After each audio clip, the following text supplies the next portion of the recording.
But I feel like words should be spoken at this moment. Yeah. Like, acknowledge her feelings. Tell her your feelings. Yeah. It's called a conversation. Not just here, caveman bring you ring. Woman Mary.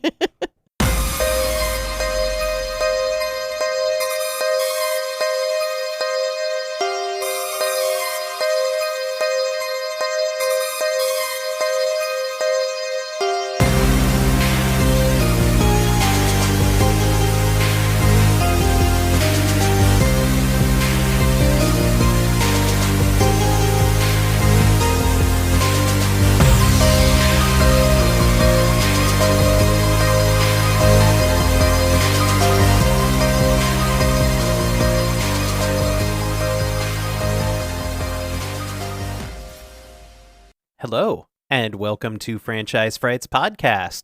That's Mandy. And that's Cam. How are you today? I'm good.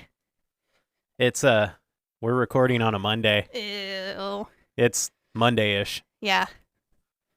And we have full bellies. We do have very full bellies. Mandy made awesome beef and noodles, and we just ate. Yeah. Now I'm kind of sleepy. Uh-huh. I quit drinking. You did. Inadvertently.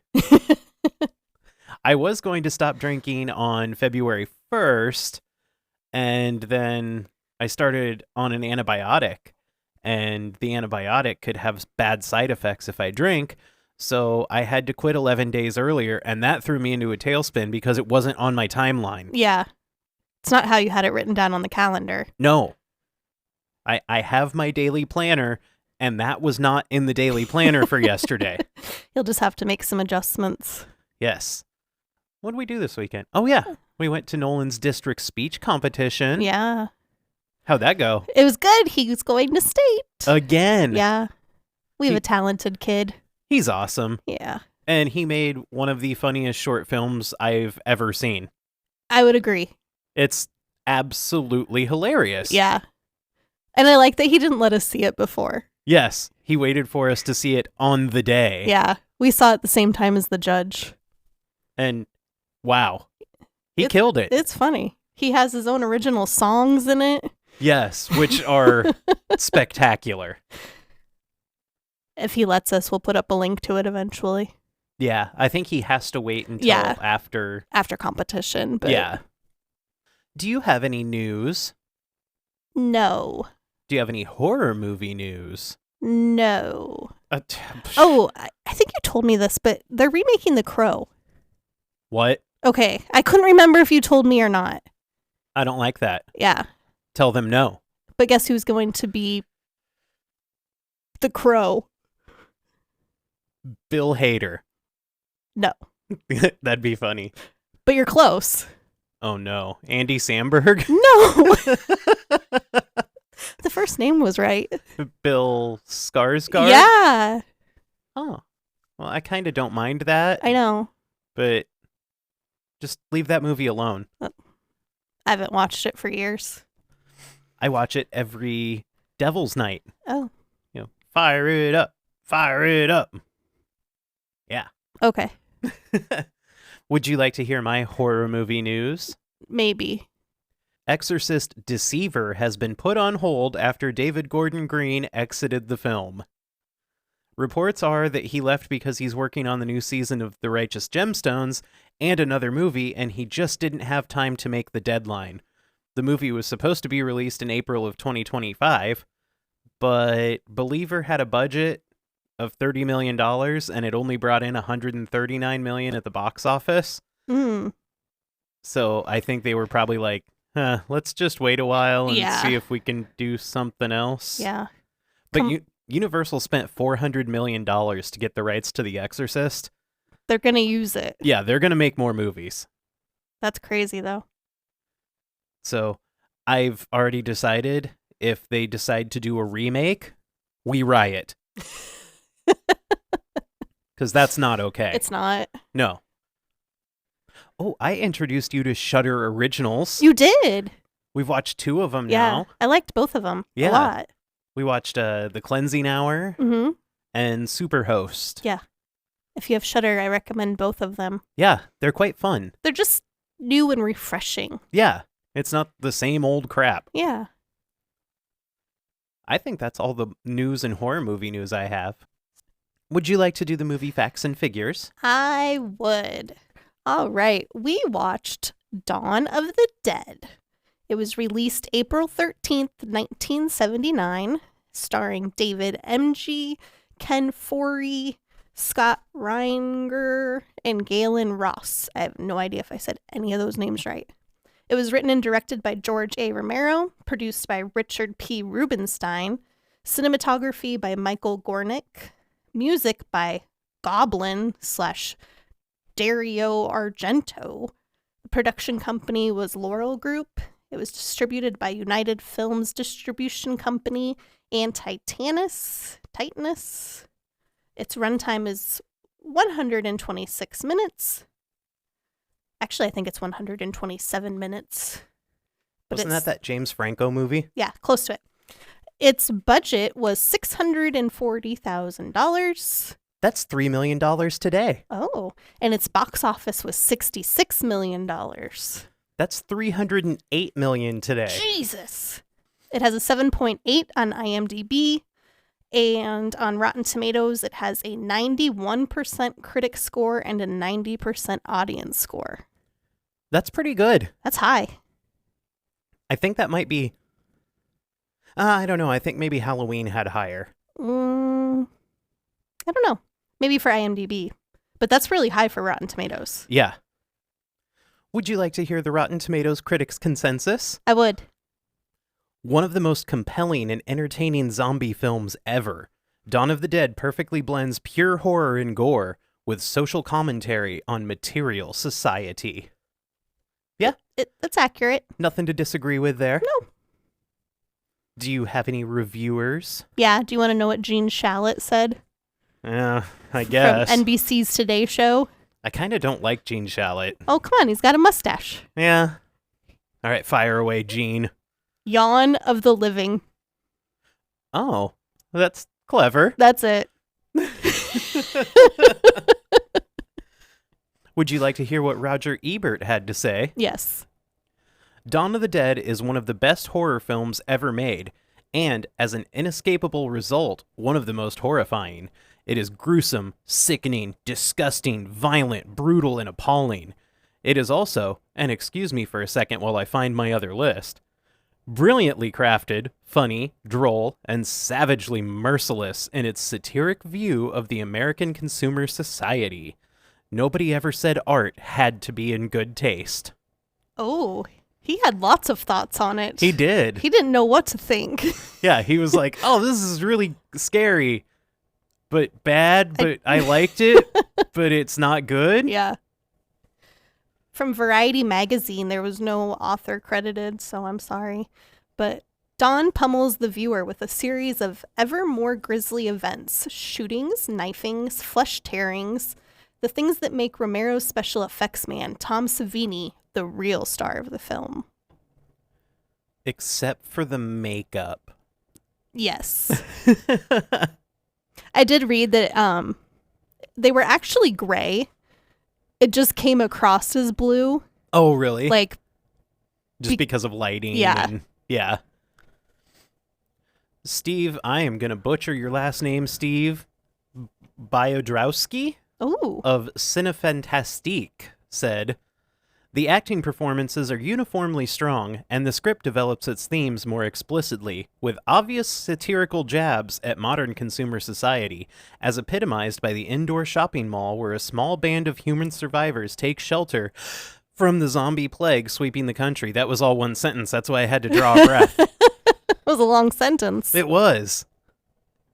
So what, do you have more quotes? I don't. I don't either. So what are your thoughts on it? Well, I mean, it's Dawn of the Dead. Yeah. Really, what more needs to be said? The movie's an icon. And I got a little flowery right here. Night may have brought the standard of the Romero zombie to the world, but Dawn put it through the roof. Oh. You're getting to be a film critic. I am. I also said, this movie and I have a long history. I saw it for the first time when I was, I don't know, probably 12. And I was trying to watch every single horror movie at our biggest video store in town. Mm-hmm. I had never even heard of it. I had heard the term Dawn of the Dead. Yeah. But I'd never, knew it was a movie. And I was like, oh, I'll watch that movie. And I didn't really know what to think when I first saw it. Mm-hmm. I thought the makeup effects were really, really cheesy. Yeah. But I loved the feel of the movie and the special effects. Yeah. And it makes me feel claustrophobic, but also envious. And slightly ponderous. Because you want to live in a mall? I want their life once they get to the mall. And, I'm going to talk about that. I believe it. What were your initial impressions, beautiful? I said, I think I've seen the whole movie together once, but I've seen bits and pieces of it 1,000 times. Yeah, Josh and I used to watch this a lot. Yes. You and our roommate would stay up all night watching Dawn of the Dead. Yes, both versions. Yes. And I said, I don't really remember much of it because it's been 20 years since I've seen it. And I feel like it was really oversaturated in color for some reason. It was very 70s. Yeah. And then I put, I'm really excited to watch it again as an adult with a stronger appreciation for horror. That's all I had to say about that. All right, Forrest. Would you like to start the plot rundown, or would you like me to? I like it when you start. Okay. You just want me to talk about that nice 70s carpet on the wall. Ew. So, we open with a shot of some nice red 70s carpet. The camera zooms out, and we find out the carpet is on a wall. Yeah. That's not a floor. No. A woman is huddled in her jacket and writhing at what appears to be a nightmare. She whimpers, and a man comes over to check on her. He tells her that all hell is breaking loose. We see that they're in a TV station, and two men are arguing on the soundstage. There's general chaos going on in the studio. Another worker tells her that some of the crew have taken off already, and she doesn't know how much longer they're going to be on the air. A director or producer, I don't know TV stuff, Neither do I. tells someone to run the scroll of the rescue stations at the bottom of the screen. The worker he tells this to lets him know that half of those stations have already been knocked out. He tells her to run them anyway. People are shouting, they're throwing papers around. The two men on the talk show that's filming are arguing about whether or not the dead are returning to life and attacking the living. The napping lady from the first shot comes out of her stupor and starts taking charge. I think maybe she's a producer? I would say she's a producer. She tells an operator to take down the outdated list of rescue stations from the screen. The doctor on the talk show tells the host, sorry. It's okay. There's a lot of back and forth here, and it's super confusing. Yeah. That every dead body that is not exterminated becomes one of them. It gets up and it kills. The people it kills get up and kill. The station manager comes in and yells at the main character lady for taking the rescue stations off the screen. She tells him she isn't going to murder people by sending them to dangerous rescue stations. The station manager only cares about his viewership, though. Yeah. Because, capitalism in a crisis. Yeah. So more of the crew members just get up and leave. The station manager tries to do some real work, but he doesn't know how anything works. Typical. So everyone's screaming and yelling. The doctor on the show tells the host and the viewers that citizens are no longer allowed to inhabit private residences. He also says that you have to destroy the attackers by destroying the brain or severing it from the rest of the body. A man in a super cool flight jacket with a furry collar comes in, and he talks to the main character lady, and he tells her that she needs to meet him up on the roof. He's going to steal the helicopter. She protests, and he tells her, we have to survive. Someone has to survive. The cameraman overhears their conversation and tells Fran, her name is Fran, that she should go. The station will be going off the air at midnight. Now we leave the newsroom and we're outside an apartment building. A SWAT team is getting in position to apparently storm the building. Mm-hmm. And a man with a bullhorn is trying to talk to someone named Martinez. And he's like, hey, just come out. We're not going to hurt you. But you're a SWAT team. Yeah. There's a racist-ass SWAT team member who seems like he's only there to kill people. Yes. He's like, all right, people of color I can gun down. Yeah. And a calm man asks an apparent rookie SWAT member his name. He advises the younger man to just stay cool when they get inside. The door on the outside of the building bursts open and a few armed men run out. One of them takes aim and shoots the rookie guy right in the head. The SWAT team opens fire and kills all of the armed men but one. The calm SWAT guy comes across the final armed man and convinces him to lower his weapon. The armed man freaks out and takes off running, and the calm SWAT guy tells him not to go out where the rest of the SWAT team is. But he doesn't listen and he gets killed a lot. Yeah. The SWAT guys toss tear gas canisters into the building as they make their entrance. They're rounding up people and just generally being dicks. Pretty much. Just ripping people out of their rooms. Yeah, they're just like manhandling people and yelling at them. The racist guy from the roof is just killing everyone he sees. Yeah. And calm SWAT guy tries to take him down without killing him, but he is very strong and very angry. And so another SWAT team member has to shoot racist SWAT guy and kill him. And this guy's wearing a gas mask. He's very tall, and he has an awesome voice. Yes. So calm SWAT guy and a younger member go into a room and find a dead body on the floor under some clutter, and it looks like it's been chomped on. Ew.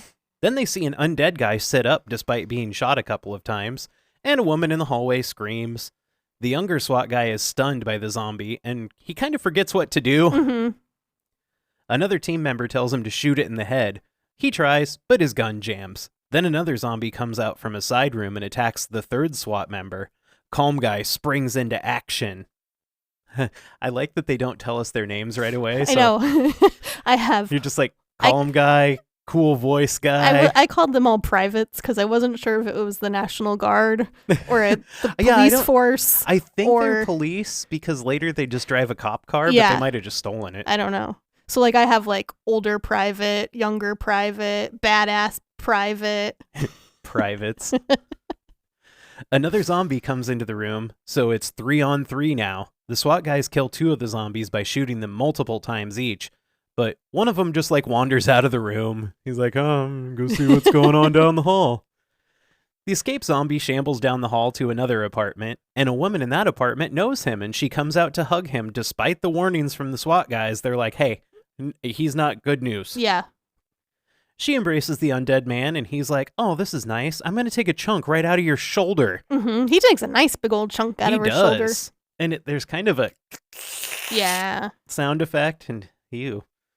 And then he takes a chunk out of her arm. A SWAT guy pulls her away from the zombie, and 3 SWAT guys shoot him to death. The zombie, not the SWAT guy. Yeah, that's good. Back in the first apartment, the SWAT guy whose gun jammed earlier kills himself with a headshot. I didn't see. Did he get bitten? Or was he just like, I think he was just overwhelmed. He's like, I don't want to live in this world. Yeah. Because like he was super nervous to go in the first place. Nope, that was a different guy. Yeah. But I think he just was overwhelmed. He seemed fresh. Yeah. Especially like freezing when like. Yeah. He was a noob. Yeah. Calm SWAT guy looks overwhelmed and on the verge of shutting down. And then we cut to him running into a laundry room. It appears that he's going to throw up in a sink, but someone says, you ain't just in here by yourself, boy. And then another SWAT guy comes out and points a gun at him. It's the tall guy with the gas mask and the cool voice. The one that shot Private Douche Canoe. Yes, I like that. Private Douche Canoe. Yeah. So calm guy aims back. After a tense moment, they lower their guns. The other SWAT guy takes off his gas mask and they sit down on the sinks together. Calm guy lights a smoke and he talks about how he could take off and run like some of the others did. He tells the new SWAT guy that a friend of his has a helicopter and he could just run away with him. He asks the other guy if he thinks it's right to do. He was like, is it right to run away? Then he offers him the smoke. He's like, hey, be my friend. Take a drag. The other guy doesn't get time to answer as the door behind them flies open. They spring to their feet and draw their rifles, and an elderly priest comes out and asks them to let him pass so he can go upstairs to find his sister. He tells them that there are several dead in the basement. He's given them the last rites, and they can go downstairs and do what they need to do to them. That's so... Yeah, you just go do what you need to do. I know. It's a weird scene. Yeah. It didn't really add anything. No. Other than to get them to the basement. Yeah. It felt forced. Yes. In the basement, the SWAT team pulls some wooden barricades off a door, and zombies come pouring out. Our 2 main character SWAT guys both back away from the scene looking they're spent. They're done. Yeah. They walk into another room and find several undead feasting on bodies in a caged room. They put away their rifles and pull out their handguns and pick off the undead one by one. And now some army-type guys open another door to the room and ask if they need help. But nope, all the zombies are dead. They took care of business. Calm Guy asks New Guy why the people in the apartment would keep the undead down here. And he replies, because they still believe there's respect in dying. I wish I could do his voice. Yeah, that wasn't close at all. No. His voice is like 8 octaves lower than mine. It's magical. I want him to read me bedtime stories. Yes. At an airfield, Stephen and Fran see a police car approaching. The 2 cops/privates, I don't know what they are. Private cops. Pull up, and they're cheerful. They are. They're like, hey, we made it. We ran away. So I put that Richard is the older private, and he vouches for Peter, the badass private. Except his name's Roger, not Richard. That's right. But I call him Richard. All right. He's Dick now. Okay. Yeah. If I say Richard, just know it's supposed to be Roger. No, because my notes say, and then once I realized that I was wrong halfway through, then his name changes to Roger. Well, and this was hard because there were no subtitles on this movie. It was horrible. I'm like, no subtitles? Like, what year is this? I don't even know how to watch a movie without subtitles. I know. We watch movies with subtitles. We don't even have hearing problems. Well, you do. But I just I don't know why, but it's such a comfort to me to have them on. Yeah. But, if they're on during a live sporting event. No, that's bad. I'm not happy. No. So anyway, Roger vouches for Peter because Stephen and Fran seem to be his friends already. So he's like, hey, Peter's cool. But Fran asks if the helicopter will be able to hold the extra weight of Peter. And Stephen tells her, yeah, but it'll be harder on the fuel. And then another pilot guy approaches. I'm not sure what he is. And his eyes are super close together. But he asks them about cigarettes and if they have any. And they all say that they don't have any cigarettes. But we saw them smoking earlier. Then the dude tells him that him and his men are going to go try to find an island. And he inquires where the group is headed. Stephen replies, up. The pilot dude looks super confused for a moment and then smiles like a doofus when it dawns on him. I like to. But he's like, we're going to go find an island. Uh-huh. And Steven looks at him, he goes, what island? And he goes, there's got to be an island. So he heads towards a boathouse, and we cut back to our group as Fran and Roger both light up cigarettes while the helicopter takes off. Then I put, burn. No, we don't have cigarettes. And Peter's looking at them like, what the fuck? You guys just lied to that dude. So some time passes and Roger is asleep. No. Is Roger asleep? Roger's sleeping. Okay. Roger is asleep in the front. And in the back, Peter asks Fran. I thought he asked if Roger was her man. Oh, no. I know now that it was Steven. Yeah, he nods towards Steven. When he's nodding, I thought he was nodding at Roger. So I was like, oh, so Fran and Roger are together because I thought it was her and Steven. And then I put maybe they're a throuple. I don't know. They'd be kind of a cute throuple. Yeah. The group discusses where they are. And from above, they see that the infection or the war on zombies is everywhere. They see guys out hunting. And we zoom in on a small redneck town. And all the dudes are armed and they're discussing zombies like we would discuss hunting deer. I wouldn't discuss hunting deer. Well, I know, but people around here. There's lots of coffee drinking and there's even more beer drinking. And there's civilians and army guys working together. There are police dogs that want me to pet them. Yeah. And the song in the back, these are the lyrics to part of the song in the back. Ooh, lay 'em on me. Because I am a man. I like to be the center of attention. That's I think that song's about me. Pretty much. I lit the wrong end of a cigarette. So then the rednecks shoot at a car and it blows up and there's lots of shots of rednecks shooting zombies. This is one of many, many not unnecessary, but entirely too long of Yeah. scenes. I agree it was too long, but I love how Romero's like, oh, I'm not just gonna like bitch on the rich people. Oh no. I'm gonna bitch on the rednecks No, too. I was totally fine with them zooming in on them and like focusing on that. I love how he does that, especially when he goes like through like TV. Yeah. I like that. But yeah, the scene just went on for way too long. Yeah, and that's, I think if I have a major complaint with this movie, I'm like, okay, maybe could have trimmed that up a little more in post. Yes. So we cut back and we see the helicopter at another airfield next to some fuel pumps. Roger begins fueling and Steven says he's going to go check out the hangar. The sound of the helicopter starts drawing zombies in. We see Peter enter an office inside the hangar, and he clears it for zombies or other people. There's a coffee machine that says out of order, and he seems disappointed. So frustrated, he hits it, and magically a cup drops and starts filling with coffee. And this look spreads across his face like, I am the luckiest guy in the world. Yes. So while sitting and enjoying his cup of coffee, Peter notices that a closet door starts to rattle, and then he can hear moans from the other side. He shoots his gun at the closet door about head height, and immediately the noises stop. At the hangar, Fran and Steve hear the gunshot, and concerned about the others, they run to help.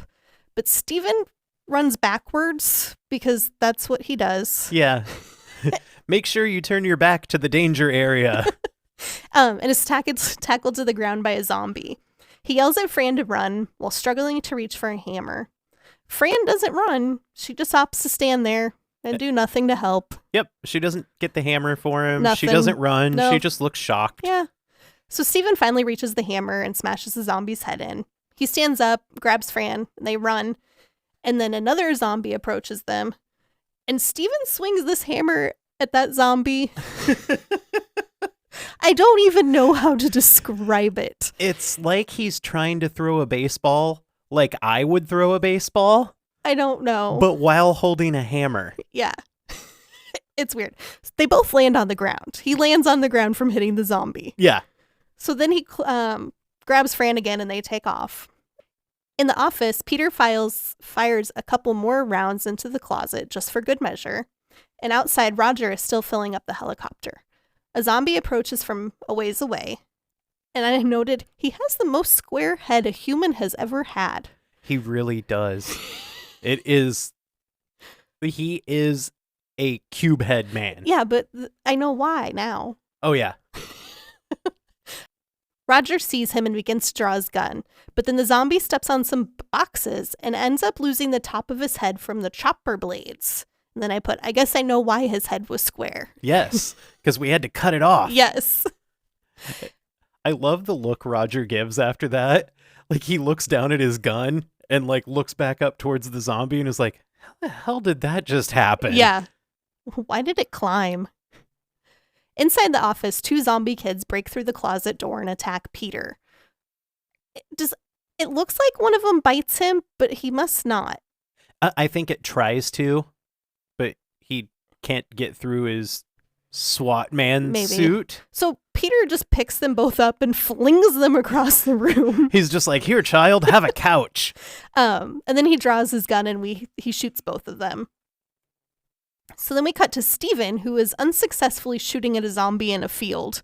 Yeah, he shoots it in the chest, like 3 times? I don't even know if he shoots it in the chest. It's like after that first chest shot. Aim higher. Yeah. I don't know. I've never shot a gun. I shouldn't talk, but then Roger steps in, lifts Steven's rifle with his own rifle, aims and shoots the zombie right in the head. It's kind of a dick move.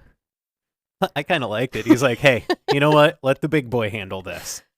Peter turns to leave the office, but there's a zombie blocking the door. His gun is empty, but through the doorway, he sees Steven taking aim.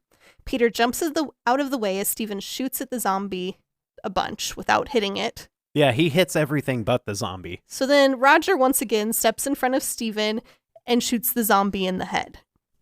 Safe for a moment, Steven runs to comfort Fran, but then Peter confronts Steven with his gun drawn. You never aim at a person while he has his gun aimed at Steven. It's scary, isn't it? I love that. And then he just like grins at him. He's Yes. like, scary, isn't it? But But it's like he never lets that go, really. No. Would you? I guess not. I'd bring that up 20 years from now. Be like, hey, remember that time you almost shot me? So the group are back in the helicopter, and Roger and Steven discuss the best place to stop for fuel. They don't want to stop at any cities because there's too many zombies/people, but places on the outskirts are probably still manned. And Peter points out the fact that they are in a stolen helicopter. Fran says they need a plan. They have no food or water, and Steven needs to sleep.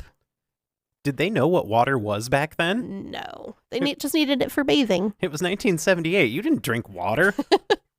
So they approach a giant flat building. And Roger explains to Steven that it's a mall. One of those giant indoor shopping centers. They land on the roof, which conveniently has a helipad on it. Well, it's a mall. Why wouldn't it have a helipad? Are you telling me that you think Monroeville Mall in Des Moines doesn't have a helipad? I'm going to say they don't. So the group gets out of the helicopter to check everything out. They see zombies beginning to gather in the parking lot. Fran and Steve want to leave, but Richard says the zombies can't get them up there. He begins to look through the skylights on the roof, and Peter and Roger discuss a plan for entering the building. Peter assesses that the power is still on. It could be nuclear. And that's very scary because we just watched Chernobyl and 3 Mile Island. Yes. That's too much nuclear power for me. Yeah. Especially inside a mall. Well, I mean, the reactor wouldn't be inside the mall. Well, I know, but you know. So Fran asks why all the zombies came back to the mall. Duh, it's the mall. And Steven replies, some kind of instinct, memory, what they used to do. It was an important place in their lives. Fucking A, it was. Okay, so a minute ago, Steven didn't know what a mall was because Roger had to explain it to him. And he was like, oh man, people love the mall. But I put, George, do you want to talk about your feelings on capitalism? Through a skylight, they see a secret office area. It's filled with boxes that say civil defense. Steven questions how they can get in. And Peter takes the butt of his gun and just breaks the skylight. So then Peter and Roger. I think you just wanted to call him Richard because we have Peter and you're like, let's have 2 penis names. Maybe. Peter and Roger jump down and clear out the area. I don't know what it's really supposed to be. I don't know. Do you think it was supposed to be I'm not going to say like a bomb shelter because it was on the roof. Yeah. But that's what it seems like. Almost like a panic room. Yeah. Once lowered into the room, Steven and Fran discover that the boxes are filled with food.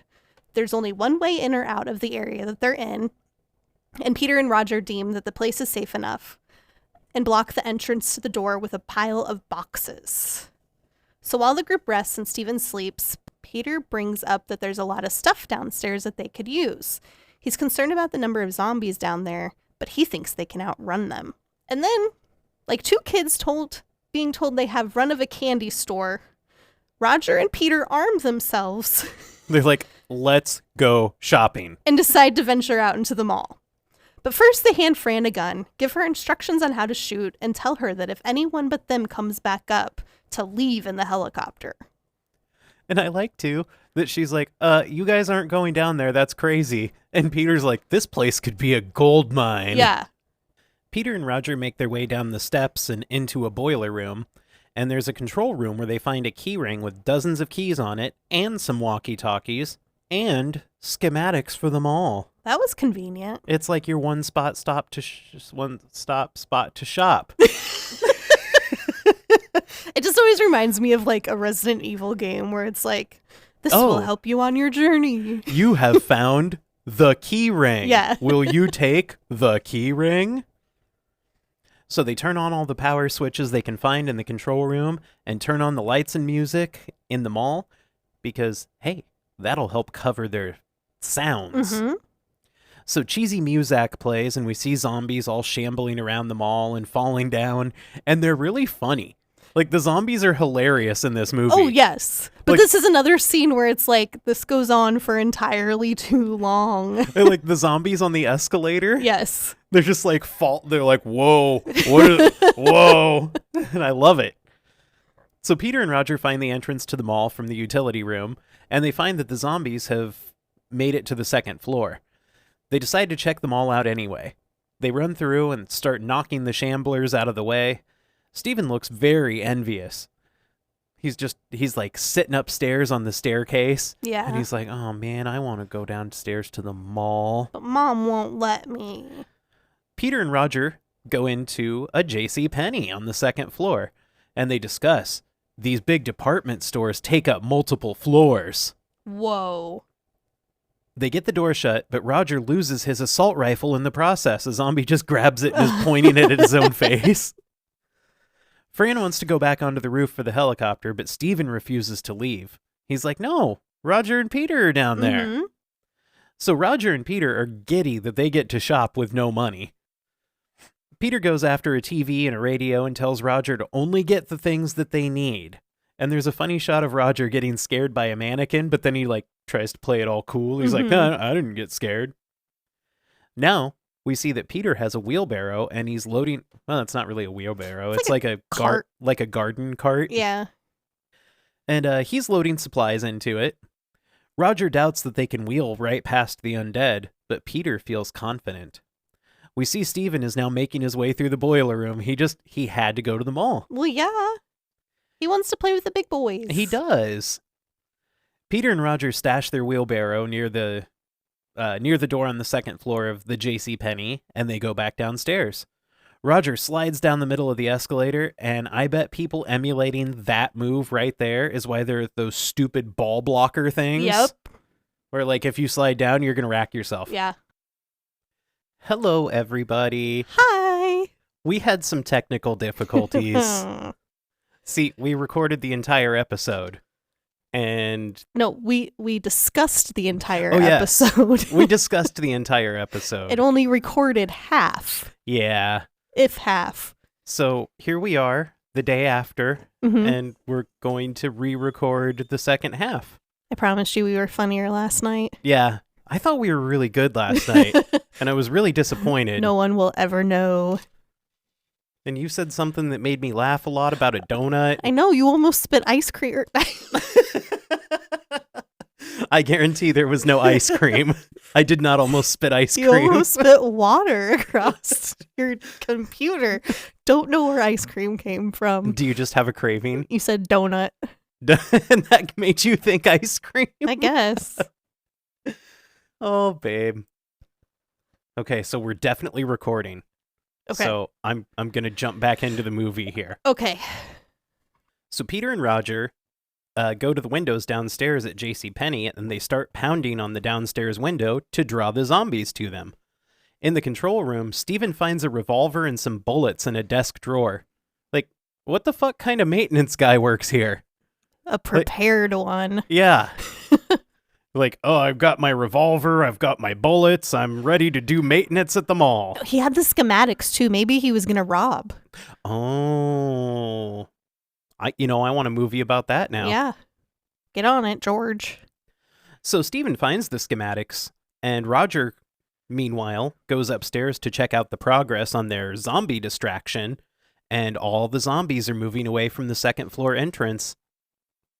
And he radios to Peter that he thinks they can get the wagon out now.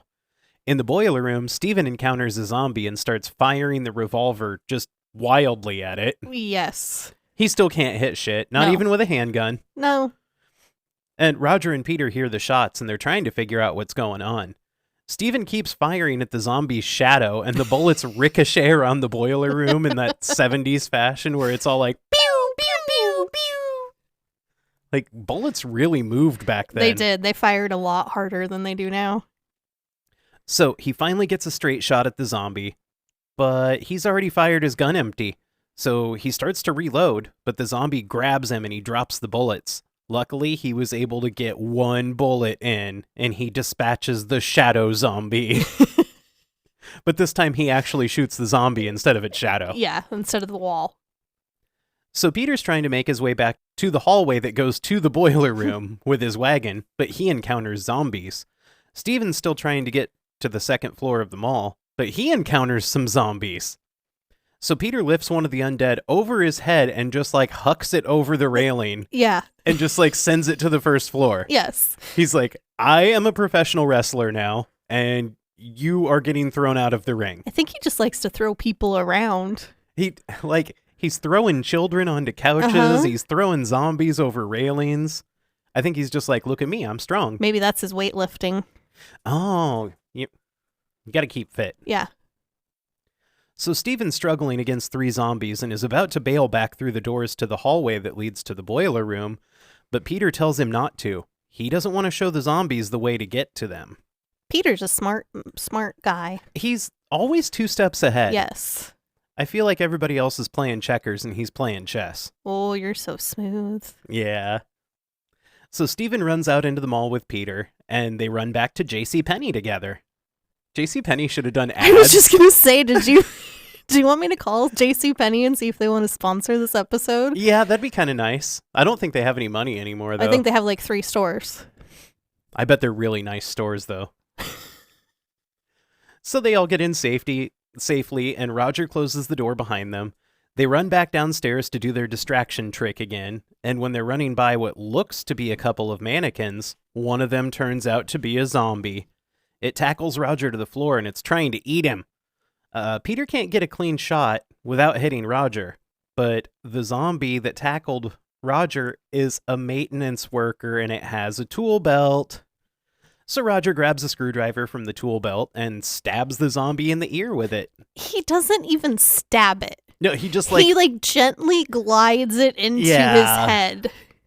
Well, that first stroke, you don't want to go in hard and fast. I imagine it had to be that way because of special effects, but it made it so much worse that it wasn't a stab. It was I'm gently gliding this screwdriver through your brain. Ew.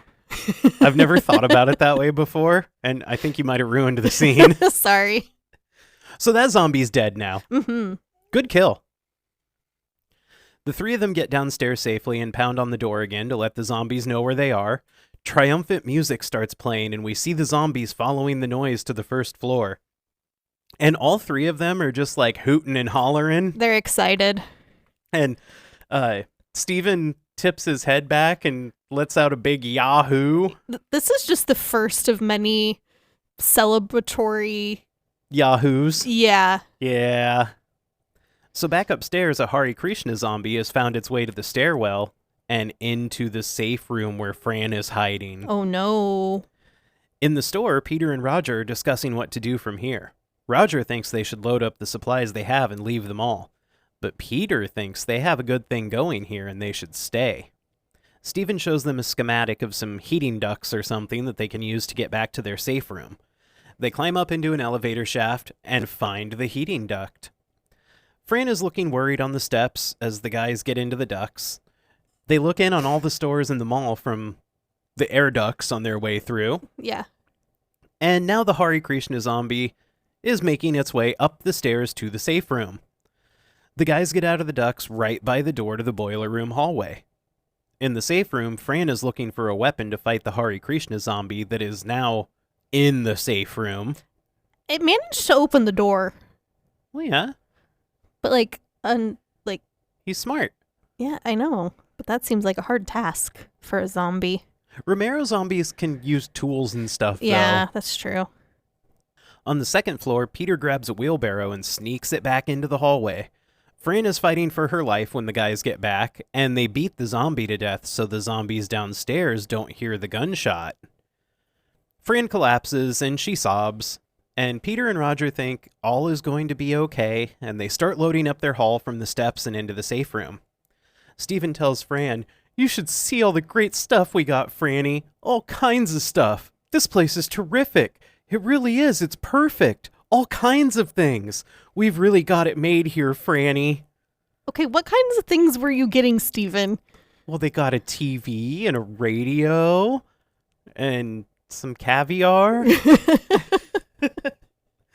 And right now is when Fran looks straight into the camera lens and just gives this big, wide-eyed, dissociated look like, This I'm is too broken. much. Later, Steven has a TV hooked up, but it's just a screen of the station's call sign. And the guys are all sitting around enjoying some snacks. I'm pretty sure someone was eating caviar, Yeah, Peter has caviar. which is just so fancy. And the guys pass around a bottle of Jack Daniels.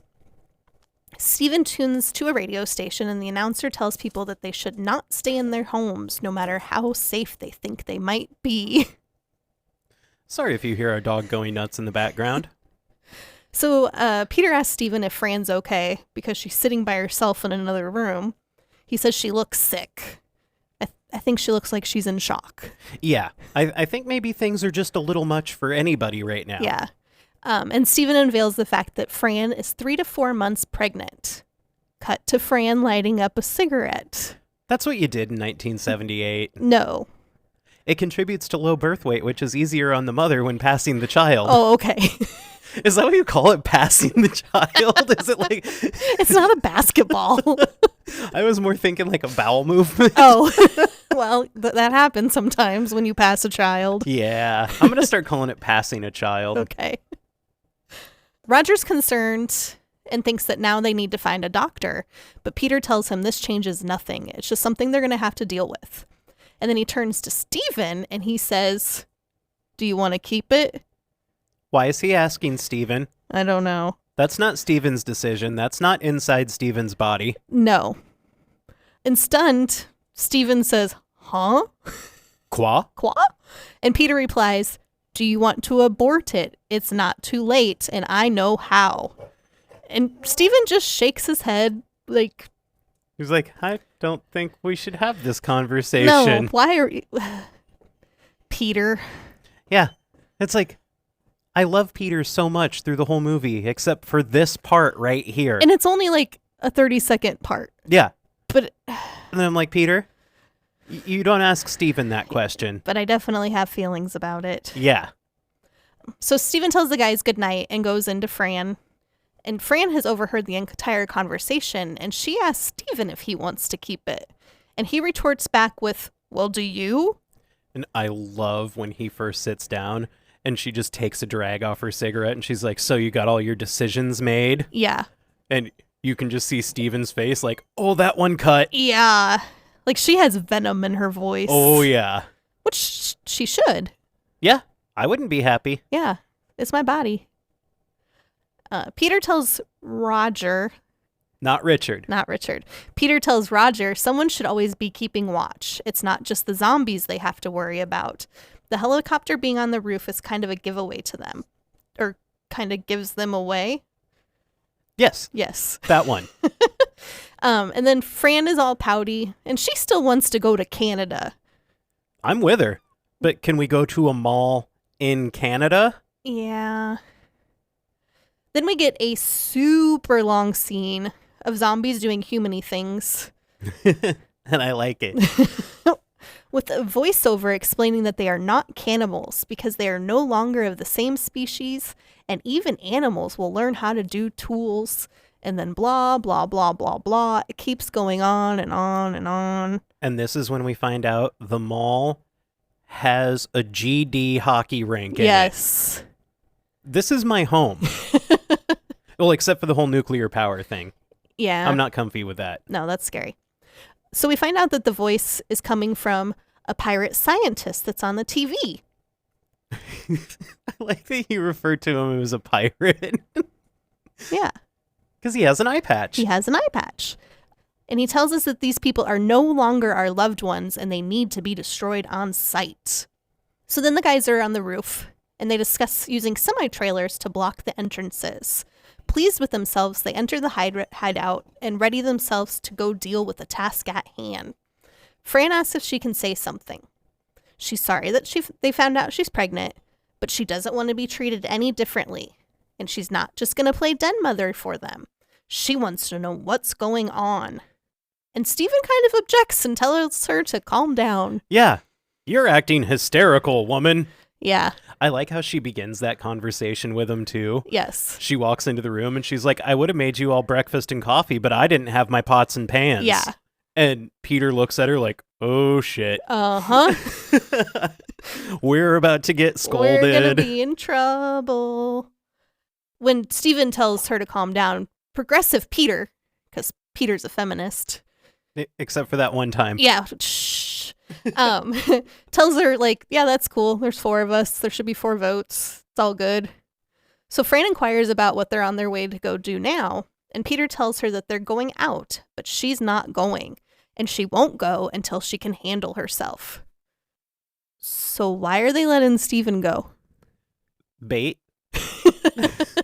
Because Stephen cannot handle himself. If they get into some shit, Roger and Peter can run away because they're the useful ones, and they can just throw Stephen to the zombie horde. And be like, look, now we can escape. They're hungry. Yeah. Fran says she has one more stipulation. She wants to learn how to fly the helicopter.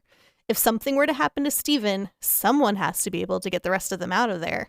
Peter agrees with her, but Stephen looks kind of put off. That's my helicopter. I don't think Stephen really likes Fran. I don't think so either. And I think he's like, damn, now the whole end of the world thing's happening and we're going to have a kid. We're stuck in a fucking mall together. Well, these other 2 guys. Uh-oh. What if they start looking upon his property? I was just thinking more like there's not girls. Yeah. Because that'd be better for him, probably. Anyway. I think Steven's just kind of an aloof asshole. Pretty much. But he can fly a helicopter. So Peter tells Roger it's time to go. And Roger jumps into action like a puppy being told to wait for a treat. Peter, should I go now? Can I go? Can I go? Can I go? And this is where I marked that he's a golden retriever boyfriend. And then I put, and Peter is his black cat girlfriend. And then I said, Cam's probably not going to know what these mean. I didn't. Yeah. But I explained it to you last night. You did. And I'll explain it to you guys right now. Yeah, just in case you don't know, because some of us are olds. Yeah. So and we don't do the TikTok. So a golden retriever boyfriend is defined as a male significant other that is easygoing and makes it fairly simple to maintain a happy and fulfilling relationship. That's Cam. See Cam. That's me.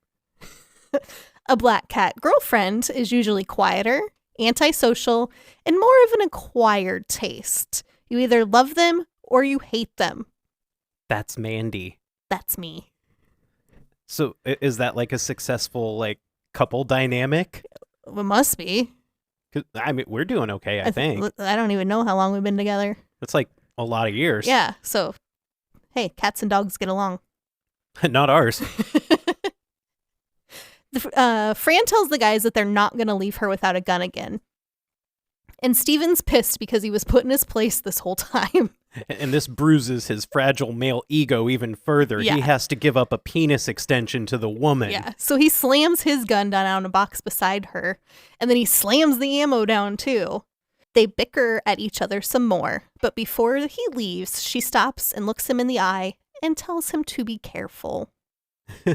She's like, be careful. Yeah. Not even like, I like you. No. We're like, you're the father of my child, don't die. Yeah. But it's like she doesn't need him to help provide. No. Got everything you need in the mall. Peter's taking care of shit. Yeah. Like, just like hook up with Peter. Good thing. Well, I won't blow it at the end. What if you haven't seen it? I Oh, won't. yeah. Oh. So now we see Stephen in the helicopter and Peter in a truck with the engine running. Roger's hot wiring another truck. They drive both trucks toward the mall and communicate via the CB. And, you know, they're having a good time. Yes. Stephen's following them from above, and Fran is out on the roof with a rifle. Roof with a rifle, that's hard. Ooh. Watching the whole thing play out. Roger parks his truck in front of one of the mall entrances and runs out to get into Peter's truck. He's kind of starting to lose it here. Mm-hmm. He's hooping and hollering and punching zombies. This is where Roger became Roger instead of Richard. Oh, well, that's good. Yeah. So they return to the shipping yard, and Roger is still going apeshit and screaming yeehaw and yahoo. And I can't even make the sounds he's making. No, I can't either. So he gets into another truck to hotwire it, and a zombie hears the commotion he's making and starts coming toward the truck, where he's upside down under the dashboard. It's not a good position to be in. It's very vulnerable. Stephen can see the whole thing playing out from his helicopter. The zombies get to the truck, and one almost gets to Roger, but he's able to fend it off and get his gun. Peter comes to save the day and runs down one of the zombies. In Roger's truck, he's pinned down by a zombie and about to be bitten. Peter yells for him to pick its head up so he can shoot it. Roger lifts the zombie's head, and Peter shoots it right through the skull. And it sprays blood and gore all over Roger, and I think this is the point where Roger completely snapped. Yes. Because he just gets this look on his face like, okay, I don't want to be here anymore. Mm-hmm. Roger sits up looking shocked and a little lost. Yeah. And a zombie on the driver's side of his truck has picked up a tire iron and uses it to break the window. Roger looks frozen with fear, and Peter's screaming at him to move so he can shoot it. Roger pulls his gun, finally, and shoots the zombie in the head 3 times. Then he says, "You bastards. Bastards." He's so angry at the zombies. And that's the only way you can say bastards. It is. It almost has to be under your breath and drawn out. But it's like, you can say bastard loudly. Yeah. But bastards? Like, you bastards? No. Yeah. You bastards. Yeah, bastards is a calm, angry word. Yeah. Not like, motherfucker. So Peter checks on him and Roger says, "We got this. We got this by the ass." But he's clearly breaking. Mm-hmm. So Peter's obviously concerned, and he tells him to get get his head in the game. I almost said get his head out of his ass. Roger gets the truck started, and on his way to the mall, he runs down some zombies for fun, and he's laughing at them and splattering. He gets the second truck parked in front of the main entrance of the mall. Peter parks his truck right next... Peter parks his truck. Peter parks his truck. Peter parks his truck right next to Roger's, and Roger is able to climb out of his door and directly into Peter's truck. But Roger's all angry and concerned with killing zombies, so he decides to shoot a couple that were creeping up from the back of the truck and really could do him no harm if he just moved his ass. While he does this, other zombies have time to come up from the front of the trucks, and he barely makes it into Peter's truck without being bitten. And then Fran picks off a couple of the zombies from the roof. Good job, Fran. And when they gave her the gun, she was like, "I might just be able to figure out how to use it." And she did. She's so snarky. She is. In Peter's truck, Roger realizes, uh-oh, I forgot my little hot wiring tool bag. That's kind of necessary. So they have to go back for it to the other truck. Peter scolds him for being distracted and not having it together, and he tells him, "You're not just playing with your life, you're playing with mine." And he asks him, "Now, are you straight?" And Roger looks like he's kind of lost his mind, but he tells Peter he's good to go. Yeah. He's like, "Yeah, I'm all right. I'm all right then." I would probably go by how the person looks rather than what they're telling me. Yeah, that'd be a good idea. Because he looks crazy. Uh-huh. For a second, he almost kind of snaps out of it. Yeah. He's like, "Oh, yeah, I'm good." So they go back to the other truck for the bag. The zombies are crowded all around their trucks. Roger almost gets back into Peter's truck, but he drops his bag, so he has to drop down in between the trucks where all the zombies are. As he tries to get back in the window of Peter's truck, he's bitten on the arm and the leg, and Fran sees all of this play out from the roof, and she starts to cry. Mm-hmm. Back inside the truck, Peter tells Roger that they have to cancel their whole truck parking mission and take care of his leg. Roger's already tying tourniquets onto his wounds, and he tells Peter, "We have a lot more to get done before you can afford to lose me." Mm-hmm. Peter has tears in his eyes and slams the truck into gear, and they continue.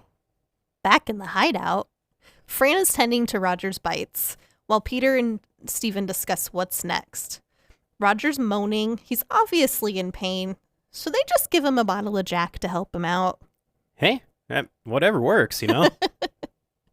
Did you know that you can use cocaine as a topical anesthetic? I did. I learned that from a book I listened to on Audible, and I was like, is that real? It is. And then I looked it up, and I was like, oh, wow. Yeah. So Stephen and Peter decide they're going to go to the gun store. So they go through the air duct, and then they drop inside what is like an outdoor store, kind of. Let's go to the gun store at the mall. Yeah. And it's filled with guns. And inside the store, there's weird music playing. Yeah. It's like African drum beat. yes. And then there's people chanting. And then there's the sound of monkeys. Yeah. And then there's lions roaring. And it's weird. I think the store was for like rich assholes that are like, oh, I need to buy a gun before I go on safari and shoot an endangered species. So the two of them discuss guns before grabbing a bunch of guns, ammo, holsters, and all of the shit they bought. They bought. They got. They load up good. Yes. So we cut to the group of four leaving the hallway that connects to the stairwell to the hideout, and everyone is armed to the teeth with guns and ammo. Like 3 guns each, ammo belts. They all look like Rambo. Yes. Peter's pushing. Ooh, there's a lot of Peter. There's a lot of pee-pee. Peter picked up pop. Peter picked popcorn. Yes. Peter is pushing Roger in the wagon/cart that he got earlier, and they all run over to JCPenney, firing at zombies. JCPenney. I love JCPenney. Quality items at good prices. Yeah. All 4 of them manage to get into the department store unharmed. Stephen and Fran start to grab supplies while Peter takes Roger downstairs in the elevator. And then the group are all back at the downstairs entrance. That's where they are. It is. And they discuss needing to lock the front doors and whether it's safe enough. Fran looks out and sees a display car in the mall, and she thinks that if the guys could use it, they might be safer. Peter asks Roger if he's up for it, and he nods. We know he can hotwire stuff. He can. So Fran and Stephen use blowtorches to keep the group of zombies away while Roger and Peter escape. Oh, Stephen makes sure that Fran gets back into the store safely before they close the door. But then Fran realizes that Stephen still has the keys and she won't be able to lock the door. No, that's kind of essential. Mm-hmm. So he fumbles around for a really long time with the keys. Uh-huh. While everyone else is shooting and trying to cover him. He finally gets the keys to Fran, and then he takes off running to the other guys. I'm just going to say, Steven's a fucking liability. He is. Roger and Peter reach the car in the middle of the mall. It's just chaos as Peters picks up the fencing. Yeah. And just starts throwing it. He likes to throw things. He loves throwing stuff. Yeah, there's like a little like white picket fence around the car, and he just picks up panels of it and throws them at zombies. You know, it gets a lot of emotion out. Yeah. And they picked a sweet ride, too. Yeah. What is it, a Volkswagen? Yeah, it's like a Volkswagen hatchback. Oh. I think it was the Golf, maybe. I don't know. It's little and cute. So Roger falls out of the wagon, but manages to get himself back up and into the back hatch of the car. And a zombie comes up and it pushes its finger into his leg wound, causing it to bleed again. Ow. It's gross. And he howls. Yeah. He's like, ow! Uh-huh. Because they hurt a lot. I can only imagine. So Stephen catches up to the guys and all 3 men get in the car. Roger gets the car hot wired and they take off to the front door. And I like it because there's a zombie that's holding on to the car and he's like dragging as they're flying through the mall. And he's like, hey, I was going to eat you. Uh-huh. So the guys drive in the mall, which is cool. I want to do it. Yeah. I want to drive really fast in a hatchback in a mall. Yeah. And they reach the other doors, the front doors. The front doors, I think I think so too. And Roger stays in the car while Stephen and Peter get out and lock the doors. Stephen's worried about the zombies breaking the glass, but Peter assures him that they don't have enough momentum because the truck is right behind them. So they're locking the doors that they just parked the semis in front of. Yes. And there's only maybe 2 feet? Yeah, maybe. So it's not like they can get enough force to break the glass. They can't get any vavoom. Yeah. So they get all the doors locked and Peter's able to arm the alarm. That's a weird. Arm the alarm. Arm the alarm. And Stephen radios Fran to let her know that they got 1 set of doors done. So then they drive to the other side of the mall? Yes. Okay. And they're driving really fast, and they're shooting zombies, and they're running over zombies, and I want this to be my life. Stephen radios back to Fran to let her know that they got one set done, and then they pull around to the other side of the mall, and Peter and Stephen discuss about how many zombies are already inside, and they discuss going hunting. Hunting for zombies. That sounds fun. They should make video games about that. They should. That's you. You might make money.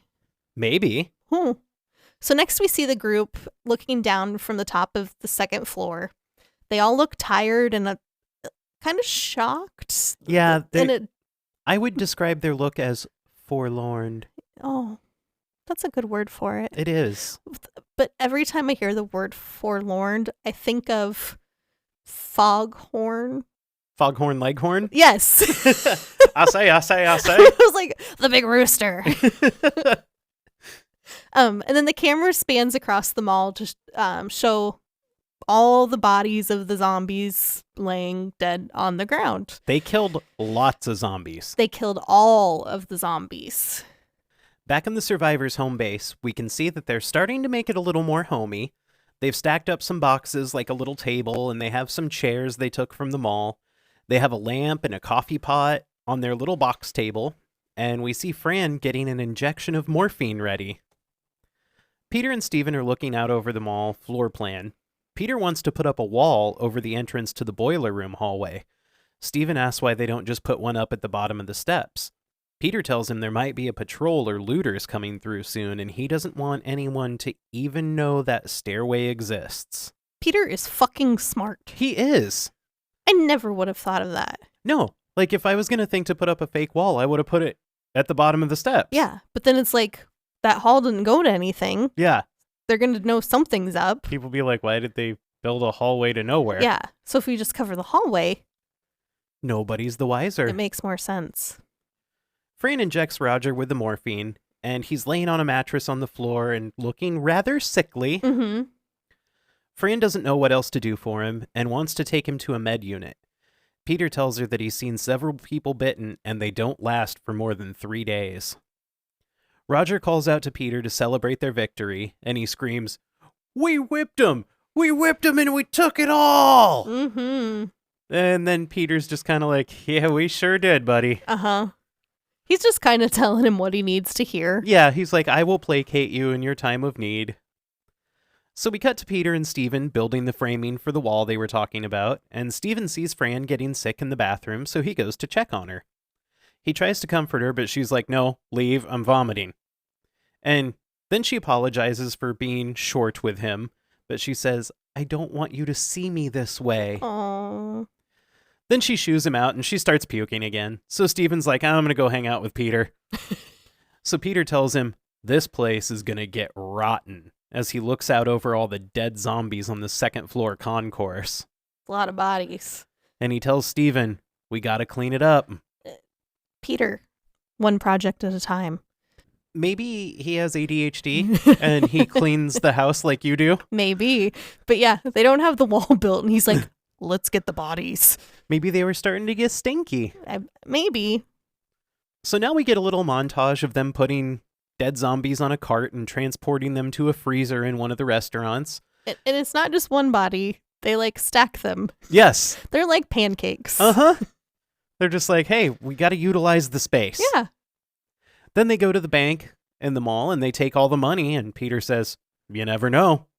It's not a bad idea. No. Once society gets going again, you'll probably want some greenbacks. Uh-huh. I liked that there was very patriotic music playing at this point. Yeah. And I also liked that they took the time to like shake hands and smile at the security camera. Yeah.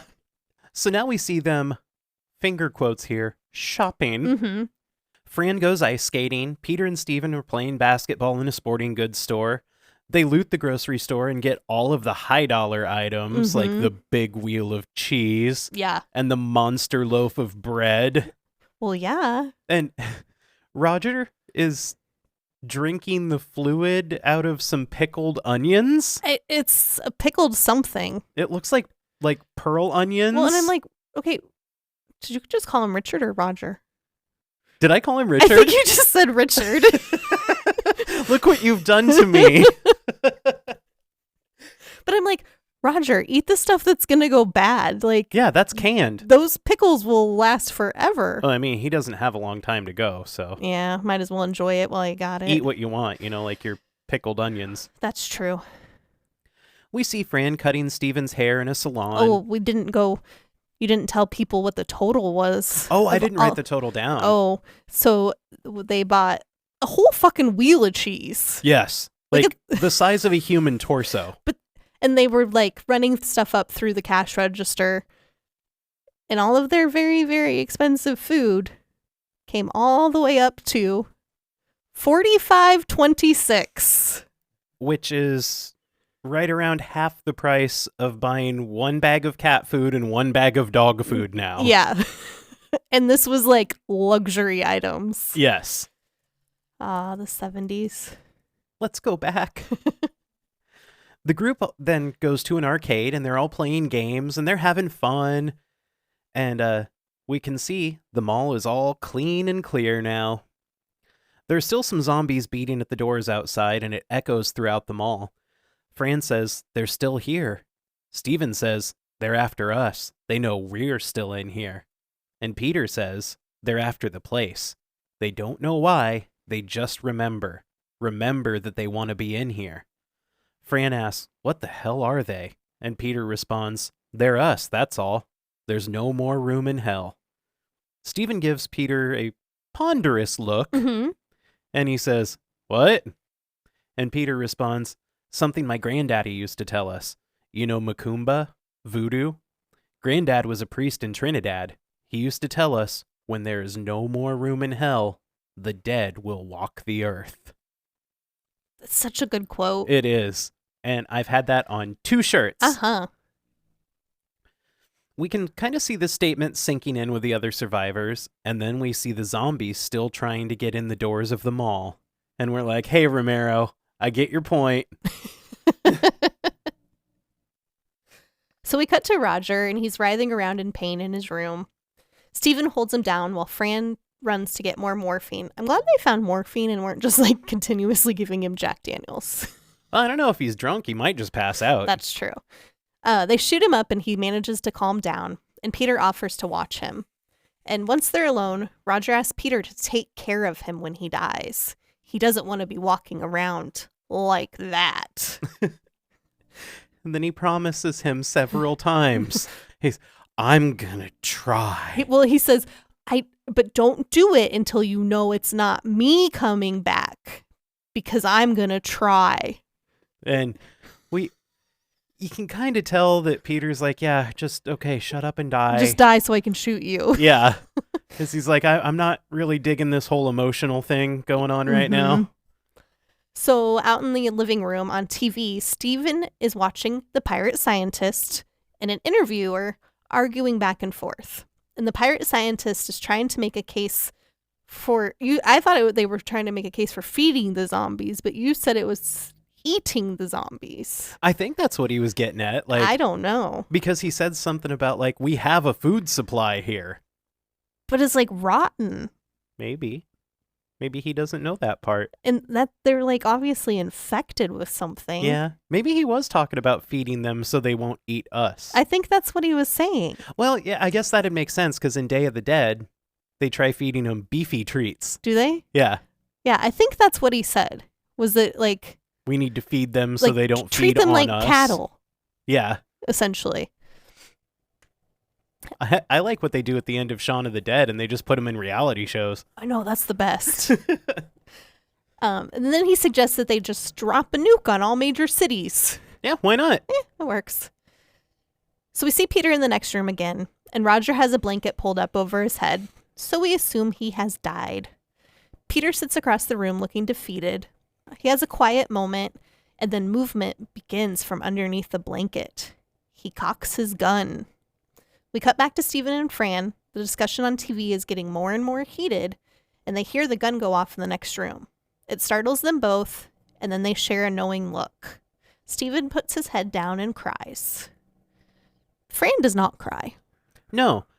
She watches the screaming match on the television, And she just sits there after she hears the gunshot and she says, "It's really all over, isn't it?" Uh-huh. So Stephen and Peter, for lack of a better term, bury Roger. Yeah, they went to one of those nice planters in the mall. Yeah. That just has like the mall plants in it. There's no dirt under there. There's enough to make the plants grow. Well, okay, but it's not like they buried him. They just like covered him up in like leaves and grass clippings. And like mulch. Yeah. And they were worried about bodies stinking. He's going to stink. That's your friend. You got to bury him. I'd just throw him outside. And just throw him off the roof like Bill Murray in Zombieland. Yeah. Fran and Steven practice shooting at mannequins in the ice rink. And then later, Peter acts as a waiter and provides Fran and Steven with a fancy-ass meal for just the two of them. He goes to spend some quiet time with Roger at Roger's grave. With a bottle of Champers. With a bottle of champagne. So Steven surprises Fran with 2 rings in his hand. They're wedding rings, one for him and one for her. But he doesn't say a word. He just shoves them forward in his hand like, "I bring you shiny object. Marry me." I am the penguin with the pebble. Yes. But Fran tells him, "No, not now. It wouldn't be real." And then Steven still says nothing in this moment. She gives him the rings back and he pulls his hands back and his face does not change. No. He's not disappointed. He gives her a slight look of understanding. Uh-huh. Like, oh, I get it. But I feel like words should be spoken at this moment. yeah, like acknowledge her feelings. Tell her your feelings. Yeah. It's called a conversation. Not just, "Here, caveman, bring you ring." Woman Mary. Then we cut to Fran and Steven, and they're naked in bed. We get to see Fran boob. Fran boob. But they're both just staring off into space and look fucking miserable. Yeah. It's almost like, well, we had a date night, so I guess we have to go shag now. Yeah. But they didn't enjoy themselves. No, I think it's kind of hard to. There's a lot going on. Yeah. So next we see days being crossed off a calendar to show us that some time has passed. Fran is now mondo pregnant, and I know this because she constantly keeps one hand on her back. That's how you know. That's how you know. If a woman gets pregnant in a movie, she vomits. Uh-huh. And when they're pregnant, they have to have their hand on their back all the time. Yeah. We can see that they've made a nice apartment out of their hideout. There's a living room area, a dining room, and it looks very homey and cozy. It does. It really just looks like an apartment in a large city Yeah. with no windows. Yes. On the roof, Peter's enjoying a game of tennis by himself. I said, or maybe it's more racquetball. I don't know. This scene always makes me think of Mitch Hedberg's quote about playing tennis. The depressing thing about tennis is that no matter how good I get, I'll never be as good as a wall. That's just sad. So Peter packs up his things. Peter packs a peck, pickle, peppa. I didn't notice all the Peter puff last night. There's like a Peter Puff. Peter packs up his stuff, and we see a bowl. A bowl of ice cream. We see a bowl roll off the roof. A ball.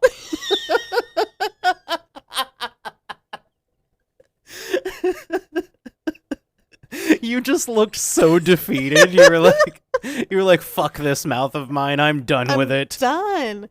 We see a ball.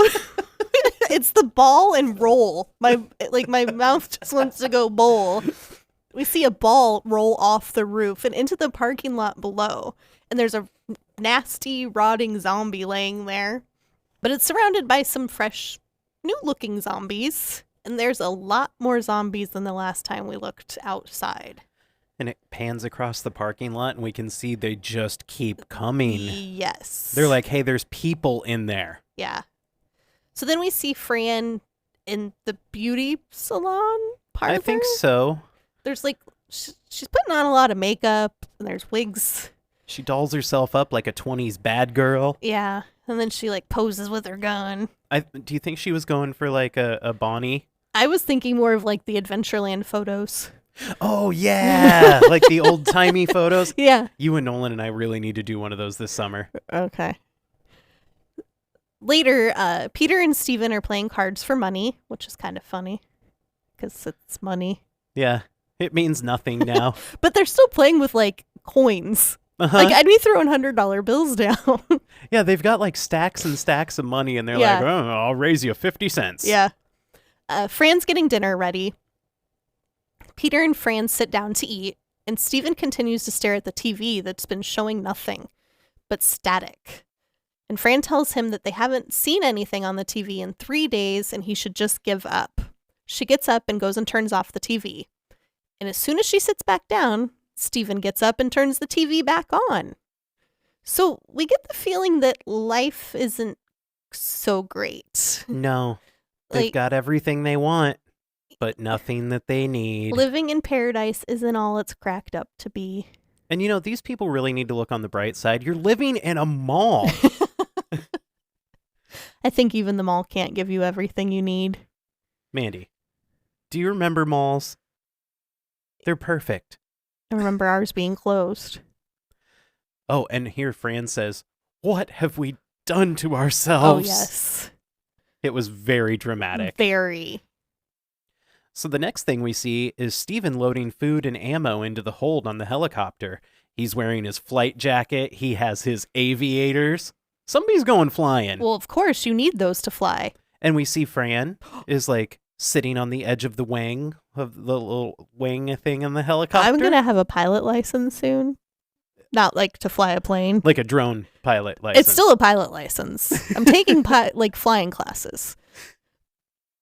I need aviators. Oh, I'll buy you aviators and a puffy collared flight jacket. I need, yeah.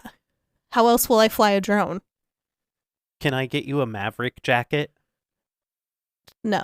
Oh. So then we see Steven is giving Fran a flying lesson, and she lands the helicopter perfectly on the roof, and Steven actually congratulates her. She did good. And like they're smiling at one another and like acting like they can actually stand to be sitting next to each other. And now we see the helicopter through some binoculars. We see a group of very rough-looking men watching the helicopter land on the mall, and one of them says, they must get in through the roof. And that man is Tom fucking Savini. Yay, Tom Savini. Legend. Icon. Yes. They talk about the trucks blocking all the entrances. Also, sorry, does he age? No, he does. Have you seen him lately? Like, He's buff. Like, he is a big, buff old man. He looks no different I know. in the face. Yeah, and you know what? I hope he just stays that way for the next 150 years. So Savini asked the binoculars guy, so what do you think? Should we hit him now or tonight? The binoculars man says, tonight. Now we see Steven napping on the couch in the apartment. The CB radio starts to squawk, and Peter's sitting at the radio. We hear several voices yelling, and it's the group of rough dudes outside. They radio the survivors. How many of you are there anyway? There's, 3 of us. And then a group of at least 10 rough dudes jeer and laugh. Yes, it's a lie. Fran wants to radio back, but Peter shoots that idea down. The lead rough dude, binoculars guy, is what I like to call him. Oh, He says, I called him a bumpkin because he's wearing overalls. he says, we don't like people who don't share. You just fucked up real bad. So the rough dudes hoop and holler, and then they start passing out a lot of weapons. And cracking beers. Yes. They look like a motorcycle gang, and I feel like maybe they were together before the apocalypse It kind of happened. feels that way. At least some of them. Yeah. Maybe not all, but They seem very familiar and comfortable with one another. it's also been Oh, yeah. Because Fran's super 4-ish pregnant. months. So Peter and Steven go to the roof, and they see them coming, and there are a lot of headlights coming at them. Yeah. Peter says they must have been surviving on the road through this whole thing. And he says, they'll get in, they'll move the trucks. Then he tells Steven, let's not make it easy on them. Steven goes back into the apartment and tells Fran that there are 15 to 20 of them coming. He and Peter are going to go downstairs to close the gates to the stores to keep them out. Fran looks very concerned. Peter's in his bedroom and he takes off all of his new fancy clothes and puts his SWAT gear back on. He means business. And then he loads up his assault rifle. He really means business. Yeah. The rough dudes pull up into the mall parking lot and they're throwing hand grenades and shooting zombies. It's a party. Like, they're having a hell of a time. They are.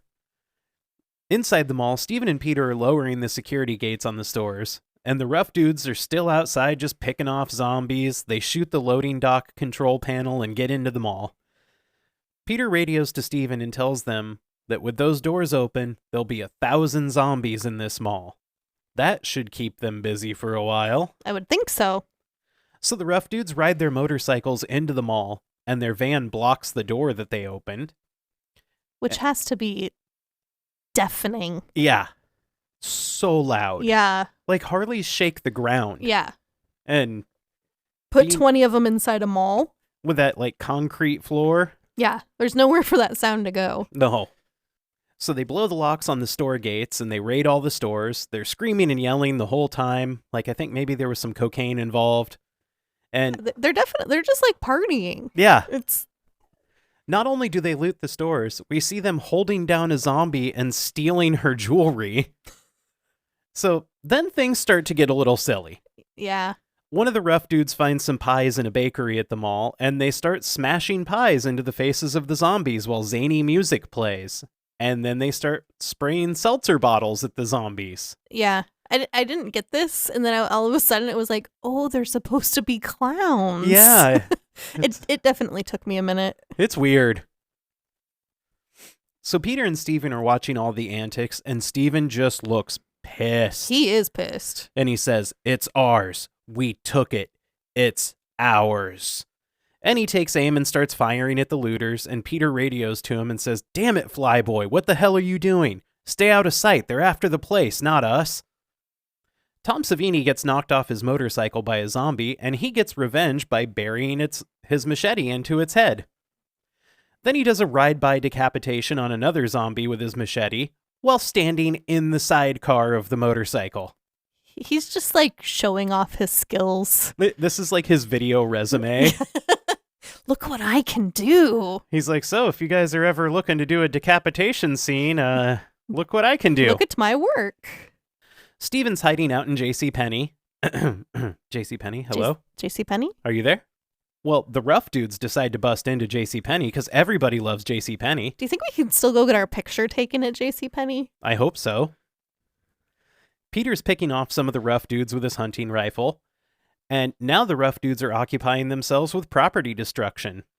So Steven, he's like, I'm going to get back to Fran.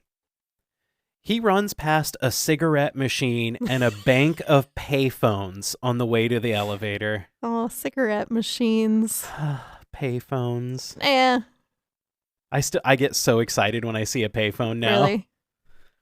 Peter shoots at Savini, but he misses, and now Savini and the other rough dudes know where he is. He's given away his location. The lights in the mall go out, and we don't really know why. But Peter runs back to the ladder going into the air vents. He gets up and pulls up the rope ladder just before Tom Savini can get to him. And Tom Savini has a sword now, and he's poking through the grates on the air vent.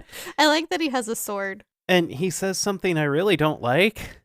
He looks up through the vents and he goes, "I see you, chocolate man." Yeah, I missed that. I'm like, that's weird. Tom Savini, don't say that. No. In the apartment, Fran looks very freaked out. Steven is stuck in the elevator since the power just went out. He tries to radio Peter, but he gets no answer. Peter is running through the boiler room. Steven gets out onto the roof hatch of the elevator. And then Tom Savini, with his sword, just starts slicing up more zombies. Well, yeah. The power comes back on, and Steven takes a ride on the roof of the elevator.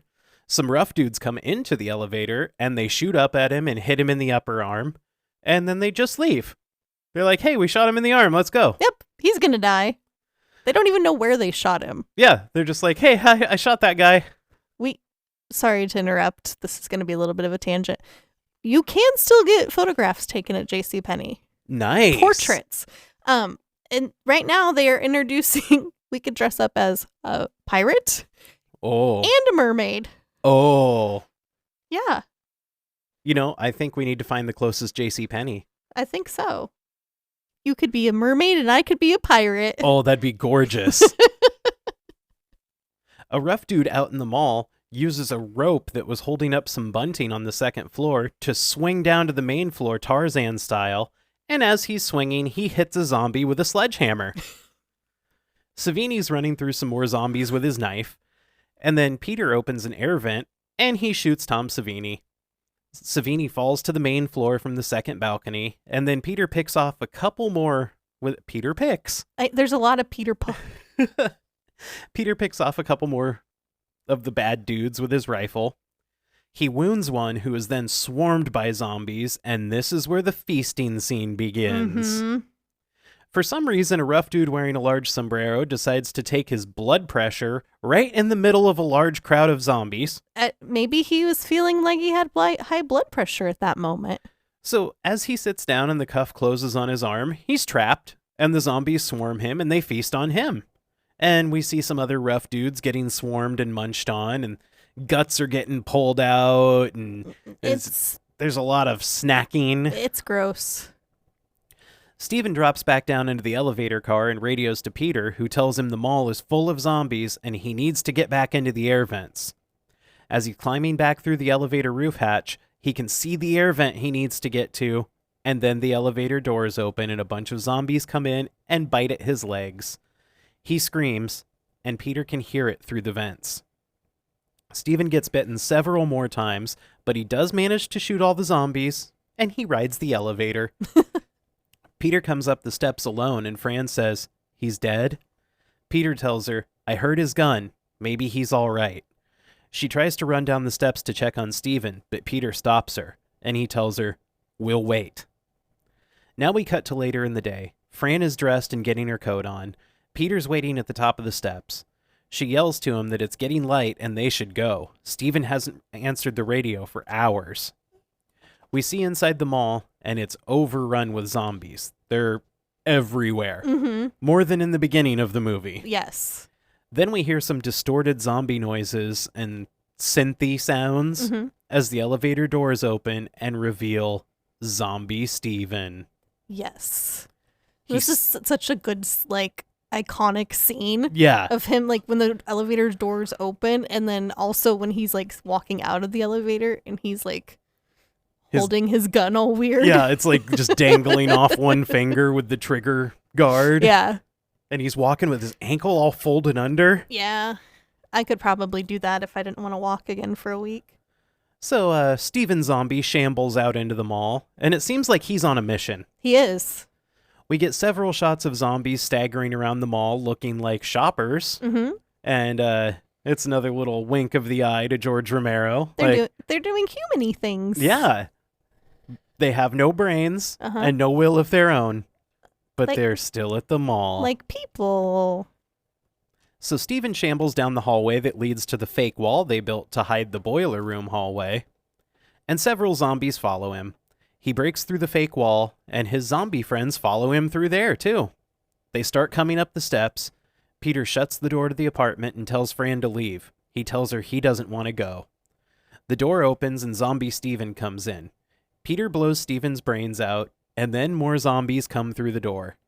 Peter helps Fran up the ladder with her bags, and he watches the zombies come into the apartment. He backs his way into his bedroom area. Fran gets into the helicopter, and some zombies are trying to get up the ladder to the roof. Peter's in his bedroom with the door shut, holding a gun to his head.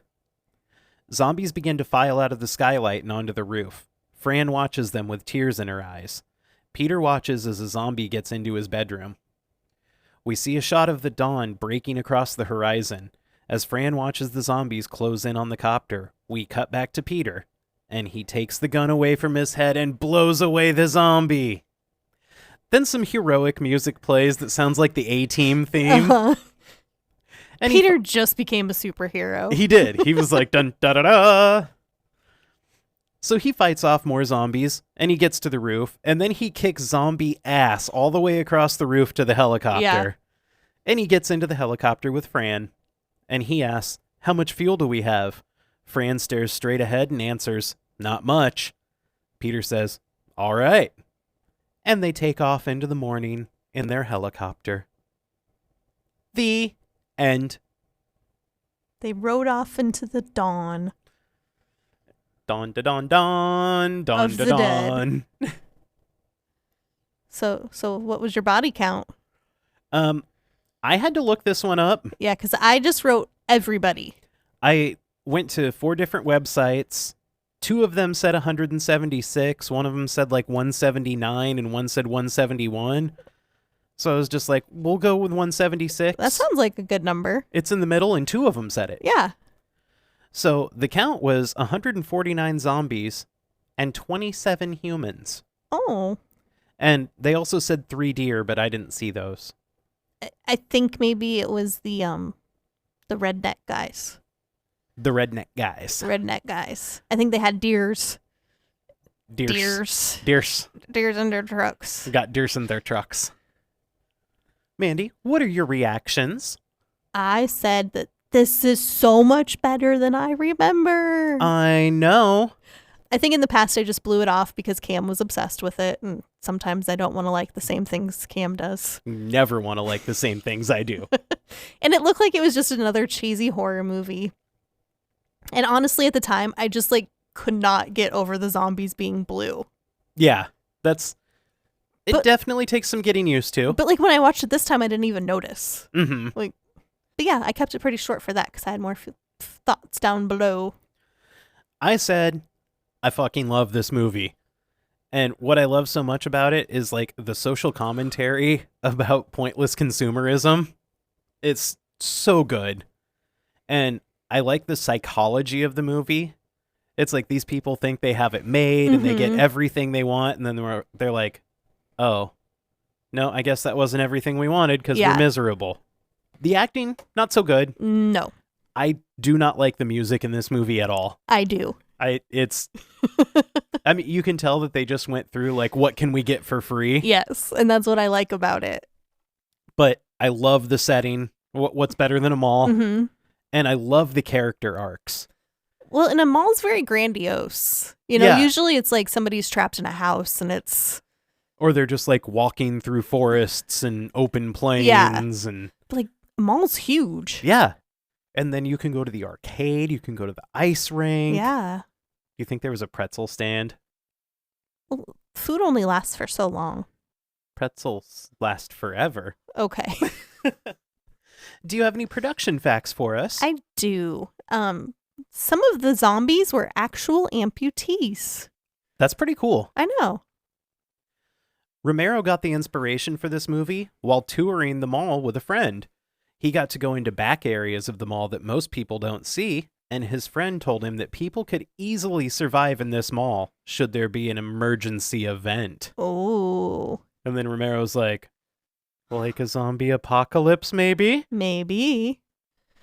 Tom Savini used the same dummy throughout the course of filming. It was blown up, shot, and beaten, among other things. He's just like Buster from Mythbusters. This was filmed at the Monroeville Mall, only about a 20-minute drive from Pittsburgh. Oh. And the mall is still standing. Yeah. And the mall has a Dawn of the Dead museum inside it. Oh, for real? Yes. That's cool. And now I really want to go to Pennsylvania. Huh. We've been to Pennsylvania. I want to go back. Okay. Peter is the second person to refer to them as zombies. Zombies. So Romero and Rubinstein couldn't land any U.S. funding, so they made a deal with Dario Argento for funding in exchange for Argento getting the international release rights. And there are also different versions of the movie internationally. Yeah. I want to say one of them's 22 minutes longer or something like that. Yeah. But then there's one that's significantly shorter. Mm-hmm. That's when I went to watch it on YouTube, and I had to look to see which film I should watch because there were such varying time differences between them. But I think it worked out well for everybody. They made their dollars. Oh, yeah. Extras who appeared in the film were reportedly given $1, a donut, and a Dawn of the Dead t-shirt. I want the t-shirt. I want the donut with some ice cream. A bowl of donut ice cream. Yes. Falling on a zombie. So this was actually filmed in a working mall from 11 p.m. to 7 a.m., and they started filming in mid-November. So they had to stop filming for 3 weeks during the Christmas season, so they wouldn't have to take down or move any of the Christmas decorations every day. Then filming resumed on January 3rd, 1978. Oh, I don't have any more facts. Do you have more facts? I sure do. I have 2 more. Oh. This was Tom Savini's first movie as an effects artist. Had he acted before? I'm not sure. I know he was a photographer in Vietnam. Was he really? Yeah, he took war photos. And well. He saw bad things, and he was like, I can turn those bad things into a career. Yeah. And in the original script for this movie, everyone was supposed to die. Francine was going to die by shoving her head into the helicopter blades after she heard Peter shoot himself. No. I guess it was, she hears the bang, and she looks at the low fuel light, and she just stands up into the rotors. Oh, no. So that would have been dark. Yeah. Do you have any goofs? No. I have lots. I know. I will never have goofs. So, there's one scene where Peter throws his gun and the key ring into JCPenney. Hi, JCPenney. In the next shot, he's pulling the keys out of the lock, and his gun is leaning against the wall outside the store. Oh. The blood on Roger's face disappears and reappears in the truck moving scene. I don't think in the, before the 2000s, did they even have continuity? I don't know. I know on Revenge of the Nerds, they had somebody that would check all the actors' noses for cocaine before they would shoot a scene. That's different than a continuity person. I did see the reflection of a crew member in the window of one of the trucks during the truck moving scene. I like that, though. And several times, guns either switch hands or shoulders or just totally disappear in between shots. Yeah. So that's kind of fun to look for. It is. Mandy, who are you? I'm Fran. Yeah, that's what I said too.